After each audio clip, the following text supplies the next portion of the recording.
Hi అందరికీ నమస్కారం. ఎలా ఉన్నారు అందరూ? నేను ఈ ఛానల్ స్టార్ట్ చేసింది సోషల్ మీడియాలో. ఫస్ట్ యూట్యూబ్ ఛానల్ స్టార్ట్ చేసింది కూడా ఒక అవేర్నెస్ పర్పస్. తర్వాత నుంచి నేను కనెక్ట్ అవ్వట్లేదేమో, నేను హెల్త్ చెప్పినా కూడా వీళ్ళు రీచ్ కావట్లేదు, కామెడీ త్రూ చెప్దామని చెప్పేసి కామెడీని సెలెక్ట్ చేసుకొని ఇలా వచ్చాను. నిజంగా చెప్తున్నా, హైదరాబాద్కి మొన్న వచ్చేంత వరకు కూడా నాతో మీకు ఇంత మంచి బాండింగ్ ఉందని నాకు తెలియదు. సోషల్ మీడియా ఒక కమెంట్స్, మెసేజెస్, దీన్ని మనం ట్రస్ట్ చేయకూడదు. రియల్ లైఫ్ వేరే ఉంటుంది, సోషల్ మీడియా అనేది వేరేగా ఉంటుంది అనే ఒక దాంతో నేను పెద్ద సీరియస్గా తీసుకోలే. అంటే ఎంత ఇష్టం ఉంది, మనం చెప్తే ఎంతవరకు వినగలుగుతున్నారు. అంటే నేను మామూలుగా ఒకరితో పోల్చుకోవడం కానీ, బయట నా నేమ్ ఎట్లుంది ఇలాంటిది నేను ఎప్పుడు చర్చించుకోవడం కానీ ఇట్లాంటివి నేను చేయలేదు. నేను ఒక మదర్ని, ఒక ఆడపిల్లని, ఇంట్లో సర్వసాధారణంగా ఒక డాక్టర్ని, నేను కొంతమందిని ఫ్యామిలీగా అనుకోవడం, వాళ్ళతోటి చక్కగా ఉండడం, ఇంతవరకే నాకు తెలుసు. దాని మించి ఇంకేం తెలియదు. కానీ హైదరాబాద్లో ఒక ప్లేస్కి వెళ్ళినా కూడా 10 మంది చుట్టూ ముడుతున్నారు, హ్యాపీగా మాట్లాడుతున్నారు. అంటే అక్క, లేకపోతే బాగా, అంటే మీరు నాకు బాగా తెలుసు, చాలా ఇయర్స్ నుంచి పరిచయం ఉంది అన్నంత హ్యాపీగా మాట్లాడుతుంటే నిజంగా నాకు చాలా సంతోషంగా అనిపించింది. నా అవేర్నెస్కి రైట్ టైం ఇది అనిపించింది. సో ఫోకస్డ్గా ఒక్కొక్క వీడియో పెడదాం ఇంకా అని ఫిక్స్ అయినా. అంటే ఇప్పుడు ఇంకా రీచ్ వస్తుంది. నేను మీకు వ్యూస్ వస్తాయి రాదా నాకు తర్వాత విషయం. నేను చెప్పే విషయాన్ని మీరు అర్థం చేసుకోగలుగుతారు, లైఫ్కి అప్లై చేసుకోగలుగుతారు అనే ఒక నమ్మకం ఇప్పుడు వచ్చింది నాకు. సో ఇంక నుంచి వీలైనంత వరకు ఎవ్రీడే కూడా ఒక వీడియో, అట్లీస్ట్ మీతో మాట్లాడడానికైనా, నేను ఇంటరాక్ట్ అవ్వడానికైనా కూడా నేను ప్రయత్నిస్తాను. హెల్త్ గురించి అన్నీ కూడా మీకు సెల్ఫ్ మోటివేటెడ్గా ఉండేటట్లు హెల్త్ గురించి కూడా అవేర్నెస్ ఇవ్వడానికి నేను ప్రయత్నిస్తాను. అందులో భాగంగా ఈరోజు మనం ఒక వీడియో బేసిక్ ఒకటి చెప్పుకుందాం. ఇది బేసిక్, కానీ ఈ సబ్జెక్ట్ అనేది చాలా డీప్. మేబీ ఇది నాకు చెప్పడానికి కూడా ఫస్ట్లో భయం వేసేది. ఇది నేను చెప్పగలనా, ఇది నేను చెప్పచ్చా? కానీ చెప్పచ్చు, నాకు చెప్పే అర్హత ఉంది. ఎందుకంటే నేను దాన్ని జయించుకున్న తర్వాతనే నా లైఫ్లో ఒక్కొక్కటి అచీవ్మెంట్ అనేది చేసుకుంటూ వచ్చాను. కాబట్టి మీరు చాలామంది అంటారు, మీరు ఎలా మారారు, ఇట్లాంటివన్నీ కూడా చేసుకుంటూ వచ్చారు, ఒక్కొక్కటి అన్నీ అడిగారు కదా. దానికి బేసిక్ ఏంటి అని మీకు తెలియాలి. మనం ప్రతిసారి ఏదైనా ఒక అచీవ్ చేయాలనుకున్నా, ఒక హెల్త్ వైజ్ అయి ఉండొచ్చు, మెంటలీ ఆర్ ఫినాన్షియల్లీ ఏదైనా కూడా ఉండొచ్చు, ఒక ప్రోగ్రామ్ వేసేసుకొని ఇట్లుండాలి ఎట్లుండాలి ఏదేదో చేసేస్తాం. కానీ అసలైన విషయం మర్చిపోతున్నాం, శరీర ధర్మం. ఈ శరీరం అనేది ఏంటంటే మీడియం. ఇది కరెక్ట్గా ఉంటేనే మనం ఏ పనైనా కూడా చేయగలుగుతాం. ఒక వెపన్ అనేది స్ట్రాంగ్గా ఉంటేనే ఎనీథింగ్, యుద్ధమైనా చేయగలుగుతాం. తెలియనప్పుడు కూరగాయలు కూడా కట్ చేయడానికి రాదు. ఇది నేను చాలాసార్లు చెప్పాను. శరీరం అనగానే మీరు ఎంతసేపు చేస్తారంటే ఫిజికల్ బాడీ మాత్రమే చూస్తున్నారు. ఇంటర్నల్ బాడీ ఉంటుంది, ఎమోషన్స్, ప్రాణాదానికి మీరు ఏమన్నా పేరు పెట్టచ్చు. ఇది కూడా నేను చాలాసార్లు చెప్పాను. ఈ రెండు సమన్వయం అనేది జరిగినప్పుడు మాత్రమే, సూక్ష్మ స్థూల శరీరాలు రెండు సమన్వయం జరిగినప్పుడు, బ్యాలెన్స్డ్గా ఉన్నప్పుడు మాత్రమే ఆ మనిషి ఆరోగ్యకరంగా ఉన్నట్లు, ఆ మనిషి ఎనీథింగ్ అచీవ్ చేయడానికి అవకాశం 99% ఉంటుంది. ఎప్పుడైతే మీరు స్టేబుల్ ఉంటారో, షేక్ అవ్వడం ఆగుతుందో, పని చేయగలుగుతారు. టెన్షన్ ఇట్లా అనుకో, నాకు ఎంత ఎనర్జెటిక్గా ఉన్నావు నేను అంతా అంటే, నీకు మనిషి నువ్వు నిశ్చలంగా లేవు, టెన్షన్ పడుతున్నావు, అట్లా ఉన్నప్పుడు నువ్వు ఎంత ఫిజికల్గా, ఎంత మస్కులర్గా ఉండి, ఎంత స్ట్రెంగ్గా ఉన్నా ఉపయోగం లేదు. అంటే నువ్వు మెంటల్లీ వీక్ ఉన్నప్పుడు ఫిజికల్లీ నేను స్ట్రాంగ్ ఉన్నా అంటే ఉపయోగం లేదు. నీకు సిచ్యువేషన్స్ని బ్యాలెన్స్ చేయడం రావట్లేదు, నువ్వు అన్హెల్దీ నేను చెప్పేస్తున్నా. ఎందుకంటే ఇక్కడ మనిషి అనేవాడు, ఆరోగ్యం అనేది తను మాత్రం బాగుండడానికి కాదు, చుట్టుపక్కల వాళ్ళని కూడా డిస్టర్బ్ చేయకూడదు. నువ్వు నీ మెంటల్ హెల్త్ని సరిగ్గా లేక సరౌండింగ్ పీపుల్ని డిస్టర్బ్ చేస్తుంటే కూడా అది అన్నిటికంటే ఇంకా పెద్ద నష్టం చేస్తుంది. నీకు మాత్రమే కాదు, నీ సరౌండింగ్ పీపుల్కి కూడా నష్టం చేస్తుంది. సో మెంటల్ హెల్త్ ఇష్యూస్ అనేవి నేను చాలా సివియర్గా చూస్తాను, ఫిజికల్ హెల్త్ కంటే కూడా.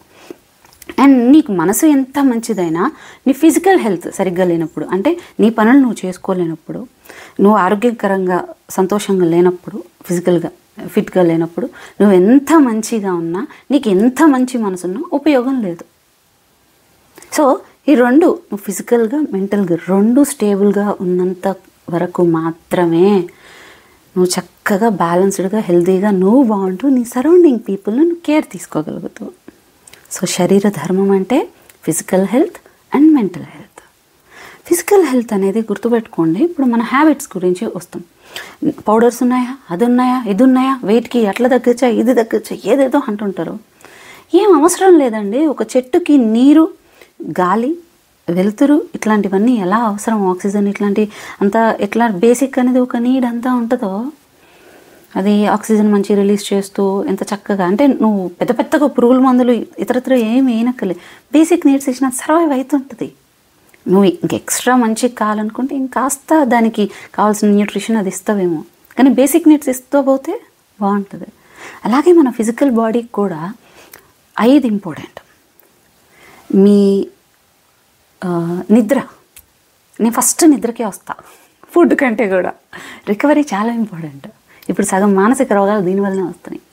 నిద్ర, ఫుడ్, ఎక్సర్సైజ్, బ్రహ్మచర్యం అండ్ మెంటల్ హెల్త్. అంటే పాజిటివ్ థింకింగ్. అంటే మీ సరౌండింగ్ పీపుల్ ఎవరైతే మీరు నెగిటివ్ థింకర్స్ని ఎక్కువ పెట్టుకొని నీకు చేత కాదు, నీ వల్ల కాదు, అది చేసినావు, ఇది చేసినావు, ఇట్లా తిడతా ఉన్నారనుకోండి, లేదు నీ వల్ల అవ్వదు ఇలాగే చెప్పేవాళ్ళు ఉన్నారనుకోండి, లేదు మీరే ఓవర్ థింకర్ అనుకోండి, ఎప్పుడు నెగిటివ్ థింకింగ్ ఉందనుకోండి, ఆ ఇంపాక్ట్ హార్మోన్స్ మీదే పడుతుంది. స్ట్రెస్ అంతా తీసుకొచ్చి మీ హార్మోన్స్ మీదే పడుతుంది. మళ్ళీ ఫిజికల్ హెల్త్, మెంటల్ హెల్త్ దెబ్బతింటుంది. బేసిక్ నీడ్స్ ఇవి. వీటి తర్వాతనే మీరు ఏమన్నా చేయాలి. ఫిజికల్ హెల్త్కి, మెంటల్ హెల్త్కి ఏంటి, మెంటల్ హెల్త్కి వచ్చేసి సెల్ఫ్ చెక్. అంటే అరిషడ్ వర్గాలు అంటారు కదా, అసూయ, కోపం, ప్రేమ ఇట్లాంటివన్నీ కూడా. మనం ఇవన్నీ జయించడానికి సాధువులం కాదు, మనం దేవతలు కాదు, మన ఒక నార్మల్ హ్యూమన్ బీయింగ్స్. ఇవన్నీ ఉన్నప్పుడు ఇవన్నీ బ్యాలెన్స్ చేసుకుంటూ ఉండాలంటే ఎంతసేపు ధర్మం, న్యాయం అంతా జయిస్తుంది అంటే పక్కన వాళ్ళకి చెప్పడానికి ధర్మం, న్యాయమా? పక్కన వాళ్ళకి కాదండి ఫస్ట్ చెప్పాల్సింది. ముందు మనల్ని మనం సెల్ఫ్ చెక్ చేసుకుంటూ ఉండాలి. ప్రతి మనిషి వారానికో రోజుకో ఒకసారి కూర్చోండి, ఈరోజు ఏం మిస్టేక్ చేసినాను, నీకు నువ్వు ఆత్మ పరిశీలన చేసుకోవాలి. తప్పదు. నేను ఎక్కడ మిస్టేక్ చేస్తున్నాను, నేను ఎక్కడ ఓవర్గా ఆలోచిస్తున్నాను, నేను ఏం చేస్తున్నాను, సెల్ఫ్ చెక్ చేసుకొని తీరాలి. ఈ రోజుల్లో ప్రధాన సమస్య ఏంటంటే నేను చాలా మంచిదాన్ని, నేను చాలా మంచివాడిని, చుట్టుపక్కల వీళ్ళు చేశారు, ఇదే వస్తుంది. నేను కూడా చాలాసార్లు చెప్పినాను, నేనేమంత మంచిదాన్ని ఏం కాదు, నేను ఒకరికి హామ్ చేయకుండా ఉంటాను అంతే అని చెప్పేసి. నేను ఏదైనా ప్రాబ్లం వచ్చినా ఫస్ట్ నేను సెల్ఫ్ చెక్ చేసుకుంటాను. మళ్ళీ చెప్తున్నాను, నేను ఇంకెక్కడైనా మార్చుకోవడానికి అవకాశం ఉందా? మనల్ని మనమే మార్చుకోలేనప్పుడు అవతల వాళ్ళ ఎమోషన్స్ని మనం ఎట్లా బ్యాలెన్స్ చేయాలనుకుంటాం? ఎలా వాళ్ళు మనల్ని అర్థం చేసుకోవాలనుకుంటాం? మనల్ని మనమే అర్థం చేసుకోలేనప్పుడు. ఈ రోజులో అతి కష్టమైన విషయం ఏదన్నా ఉంది అంటే మన మాట మనం వినడం, అవతల వాళ్ళు మన మాట వినేటట్లు చేసుకోవడం కాదు. ఈ టైంకి లేవాలి, ఇది తినాలి, ఇలా ఉండాలి, నేను ఇలా ఆలోచించాలి, నేను ఇదే పని ఈ టైంకి చేయాలి, నేను ఇలా చేయకూడదు, అలా అనుకుంటాం కానీ చేయలేం. అది చాలా చాలా ఇంపార్టెంట్ అండి. సో సెల్ఫ్ చెక్ అనేది చాలా ఇంపార్టెంట్. గుర్తుపెట్టుకోవాల్సింది, శరీర ధర్మం పాటించడం ప్రతి వ్యక్తి ధర్మం. ధర్మం, న్యాయం అవతల వాళ్ళకి కాదు, ముందు మనం పాటించాలి. అందులో అబద్ధం చెప్పకపోవడం ఇట్లాంటివన్నీ ఎలా వస్తాయో ఇది కూడా అంతే ఇంపార్టెంట్. ఓకేనా? సో మీరు చాలాసార్లు అంటుంటారు, నేను చాలా మంచిదాన్ని, నేను చాలా కరెక్ట్గా ఉన్నాను, నేను ఎవరికి మోసం చేయలేదు, కానీ నీకెందుకు ఏమనుకున్నా కూడా జరగట్లేదు అని చెప్పేసి ఈవెన్ అంటుంటారు. లక్ష్మీదేవి మంచిగా ఉండి చక్కగా వస్త్రధారణ ఉండి పిచ్చి పిచ్చిగా లేకుండా ఇల్లంతా నీట్గా పెట్టుకున్న వాళ్ళకే వస్తుందని. నిజానికి లక్ష్మీదేవి తరలు వచ్చేస్తుందనే కాదు, అలా అన్నీ చేసుకున్నారంటే వీళ్ళ హ్యాబిట్స్ బాగున్నాయి, వీళ్ళు చక్కగా ఉన్నారు, వీళ్ళ బేసిక్ అనేది హ్యాబిట్స్ అనేవి బాగున్నాయి, శుద్ధిగా ఉన్నారు, నీట్గా ఉన్నారు, ఏ రోగం రాదు ఆ ఇంటికి మ్యాక్సిమం. ఎప్పుడైతే ఒక ఇల్లు అనారోగ్యం పాలు కాకుండా ఆరోగ్యంగా ఉంటుందో అప్పుడు ఏమవుతుంది, చక్కగా ఈ అప్పుల పాలు ఇలాంటివి అవడం ఉండదు కదా, ఫినాన్షియల్ డిస్టర్బెన్స్ కూడా ఉండదు. శరీర ధర్మం ఎవరైతే పాటిస్తారో వాళ్ళకి మీకు అందాల్సిన సహాయం ఎక్కడి నుంచైనా సరే వచ్చి తీరుతుంది.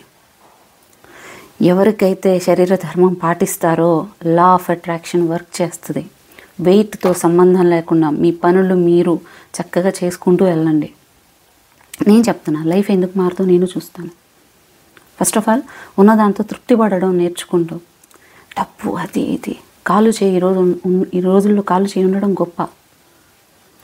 డబ్బు కూడా ఇంకా ఇంకా ఇంకా మనకు కావాల్సినంత డబ్బు కావాలి, ఇల్లుంది వెళ్ళిపోతుండాలి, మన దగ్గర ఉండిపోకూడదు.